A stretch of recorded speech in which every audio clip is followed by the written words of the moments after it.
Mm-mm. Bahwa pengajuan yang dikirim bukti itu ada lampiran kalau nggak keliru laporan pidana di Mabes Polri soal ijazah palsu.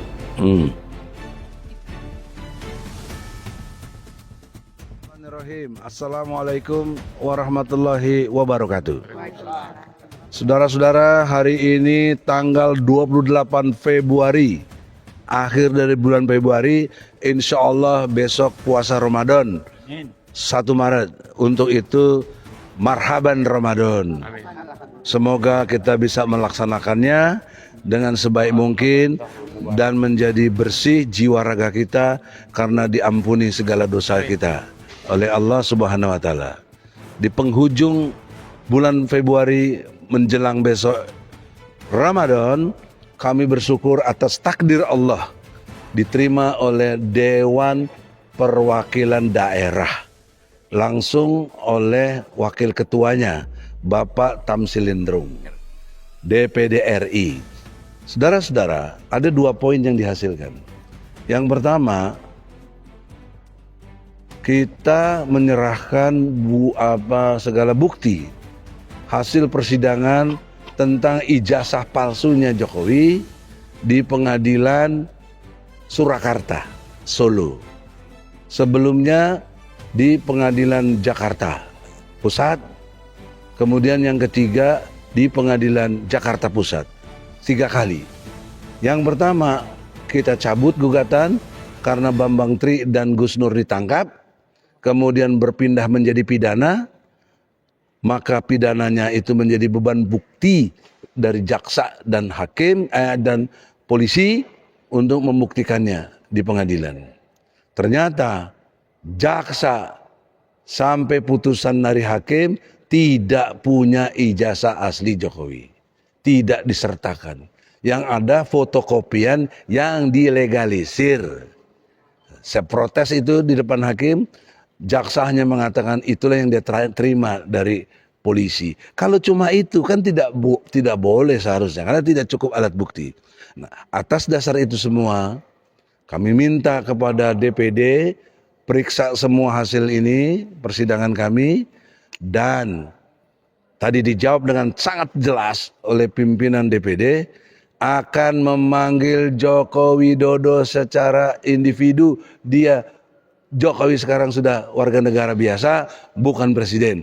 Jadi berhak dipanggil. Sebab kalau dipanggil sebagai presiden atau mantan presiden, dia masih punya kaitan dengan struktur. Tapi kalau sebagai sebagai rakyat biasa, tidak ada urusan dengan itu. Nah, kita tunggu itu akan dilakukan oleh DPD. Panggilan kepada Jokowi melalui Badan Akuntabilitas Publik yang dimiliki oleh DPD.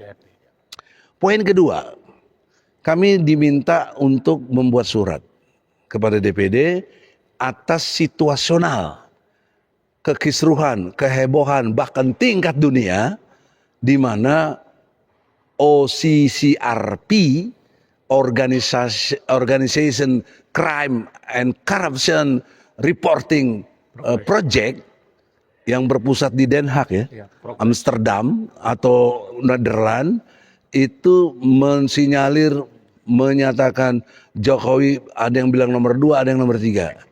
Ya, setelah Bashar Assad intinya. Nomor 2 ya. Nomor 2 fix dari Bashar Assad yang pertamanya. Bahwa Jokowi itu jangan lupa loh, bukan cuma korupsi, crime-nya itu. Crime itu artinya kejahatan. Kejahatannya sudah banyak, nanti Bu Kurnia bisa jelasin dan lain-lain. Dan korupsinya juga begitu. Menurut PPATK tanggal 16 Januari 2025, OCCRP mensinyalir PSN menghilangkan uang negara 2.292 triliun. Itu luar biasa. OCCRP PPATK. Nah, poin pentingnya, tolong Pak Ketua, ini Pak Sekjen dengan hormat ya, Bu Kurnia bidang humasnya, ini Wakil Ketua, buat surat kepada DPD untuk supaya DPD menyurati OCCRP. Wah, ini hebatnya luar biasa ini. Bertanyakan keabsahan dan segala macam yang dipersoalkan oleh OCCRP, mengapa menempatkan Jokowi nomor 2 di tingkat dunia loh? Kenapa nggak nomor 1? Ya, kenapa nggak nomor 1? Jadi ukurannya betul juga. Ah, jadi itulah, mungkin ada tambahan dari yang lain. Ya. Silakan lebih dulu. Singkat jelas. Ya, baik. Bismillahirrahmanirrahim. Assalamualaikum warahmatullahi wabarakatuh. Pertama, saya mengucapkan selamat menjalankan puasa Ramadan besok. Syahrul Mubarak, barakallah. Yang kedua, ini saya kritik ini DPR RI ini cicing wae. Yang bergerak DPD. Jadi saya minta DPR ini bubarin aja lah, ya kan? Karena nggak ada gunanya DPR ini kan. Tukang stempel aja. Tukang stempel malah membenarkan. Kalau dia tidak mau terima kita, membawa persoalan jasa palsu, berarti memang mereka juga jangan-jangan jasa palsu juga semuanya itu DPR RI itu kan gitu loh. Itu yang kedua. Yang ketiga, saya mengapresiasi DPD RI, Saudara Tamsil Lindrung sebagai wakil yang menerima kita, dan wakil ketua DPD berharap agar supaya aspirasi hari ini disampaikan agar segera memanggil, ya kan, segera memanggil Joko Widodo. Ya kan, karena apa? Ini kan rakyat biasa lagi, ya kan. Jadi saya kira bila perlu dan di penjara. Karena apa? Sisi RVI sudah jelas itu kan gitu loh, ya kan. Nah, dan bukti-bukti dalam negeri itu meskipun dia bantah, mana buktinya? Pertanyaannya tuh, kalau Jokowi menolak dipanggil gimana? Tangkap polisi. Suruh polisi jemput paksa. Ini lembaga negara. Iya, lembaga negara. Kenapa? Kalau dia diwakili sama si Otto, Nggak bisa. Nggak bisa. Pribadi kok. Otto itu bukan Jokowi. tapi dikasih kuasa. Tapi nggak bisa. Nggak bisa. Jadi kalau misalnya Otto datang, Gimana? Terus.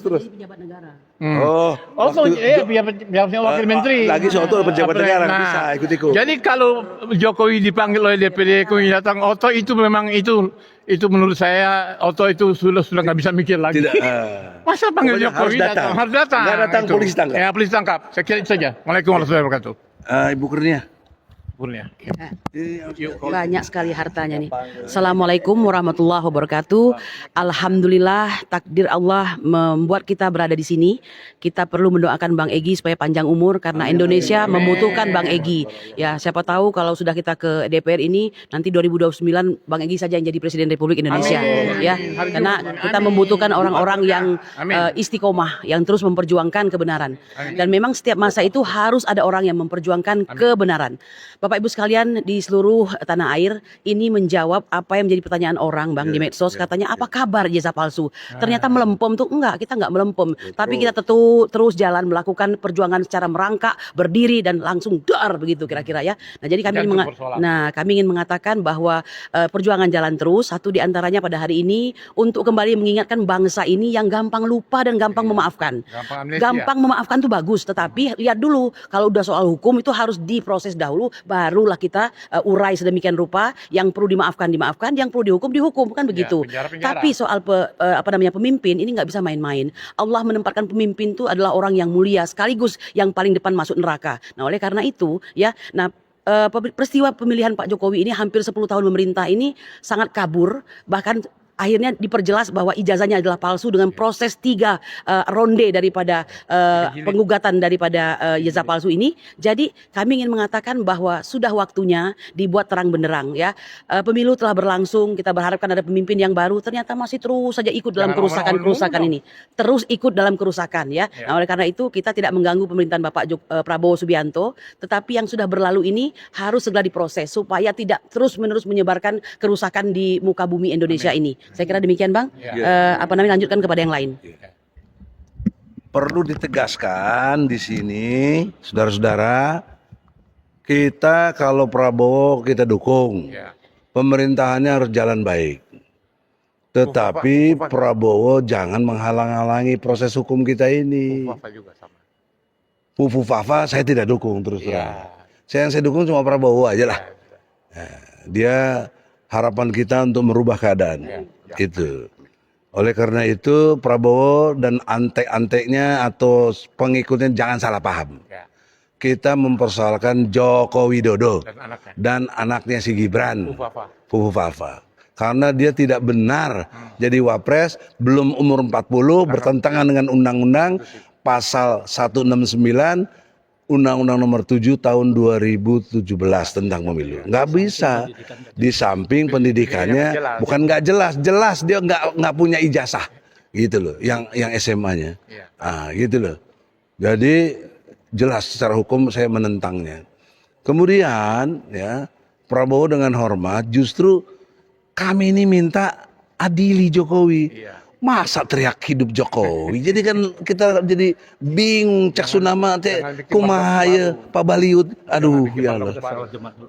Jadi karena itu terakhir barangkali dari Pak Wakil mau ngomong atau Pak Sekjen? Pak Sekjen, Pak Sekjen. Silakan.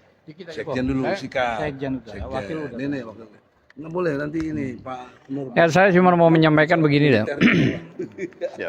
Kalian yang ada di gedung ini, mau DPR RI, mau DPD juga, bahwa ingat, azab itu Allah. Azab Allah itu ada. Jadi kalau kalian menyembunyikan satu kebenaran, tapi kalian mendukung kesalahan karena masalah urusan duniawi, urusan kekuasaan, urusan uang, ingat azab itu ada. Saya kira itu aja yang bisa saya sampaikan. Terima kasih. Ya. Mau ngomong? Baik, terima kasih. Assalamualaikum warahmatullahi wabarakatuh. Saudara sebangsa dan setanah air, sudah jelas perjuangan kita setelah ketemu dengan Ketua DPD RI, Wakil Ketua DPR RI, DPD RI adalah Pak Tamsil Lindrung. Itu adalah sahabat saya.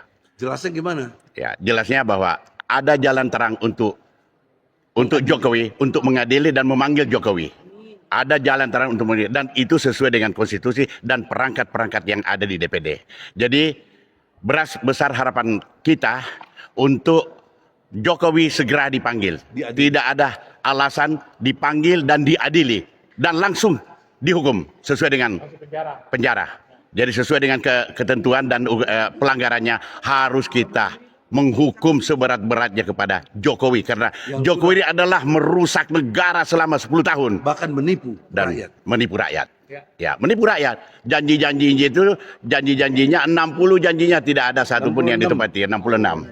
Ya, Mobil itu. SMK mana? SMK-nya mana? 6 katanya ada yang punya 6.000 pemesan, ternyata satu pun tidak ada. Jadi memang adalah Jokowi adalah pembohong, penipu, dan perusak bangsa. Sebagai aspirasi TNI gimana? Ya, sebagai saya selaku mantan TNI, sangat saya prihatin, karena bukan saja kerusakan itu tuh, termasuk adalah ancaman pertahanan keamanan negara itu berpengaruh dengan akibat kebijakan-kebijakan Jokowi yang amburadul, ibu kota dipindahkan ke IKN, dan IKN sekarang amburadul. Berapa kerugian negara? Peluang Cina masuk ke kita. Itu dia. Dan Cina di belakang mereka. Itulah, saya kira sudah disebutkan tadi oleh rekan-rekan kita. Jokowi harus diadili seberat-beratnya. Terima kasih. Assalamualaikum warahmatullahi wabarakatuh.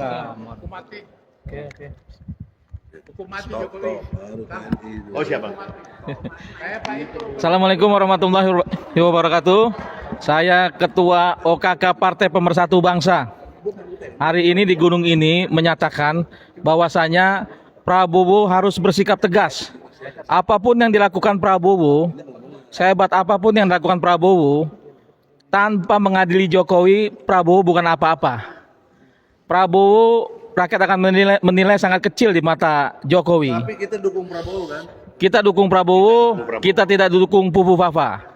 Kita dukung Prabowo. Kita dukung kebijakan Prabowo apabila kebijakannya itu betul-betul untuk kepentingan rakyat, berpihak kepada rakyat. Tapi kalau Prabowo juga neko-neko, apa boleh buat? Saya rasa rakyat juga bergerak gitu, Bang. Dan kepada seluruh rakyat Indonesia, mahasiswa dimanapun Anda berada, teruskan perjuangan untuk adili Jokowi. Karena permasalahan bangsa hari ini adalah Jokowi. Utang-hutang hari ini, pemangkasan anggaran itu karena Jokowi. Kita lihat hari ini Jokowi anak keturunannya begitu kaya raya. Sedangkan rakyat hari ini miskin.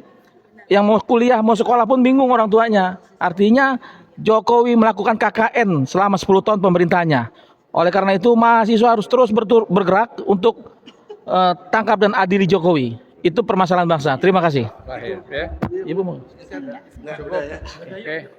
Sudah, habis. Bentar, saudara-saudara sudah masuk Jumat, insya Allah kita sudahi. Semoga Allah meredoi, mengupayakan kita ini dimenangkan. Segera Joko Widodo diadili. Takbir. Allahu Akbar. Tangkap Jokowi sekarang juga. Tangkap Jokowi sekarang juga. Allahu Akbar.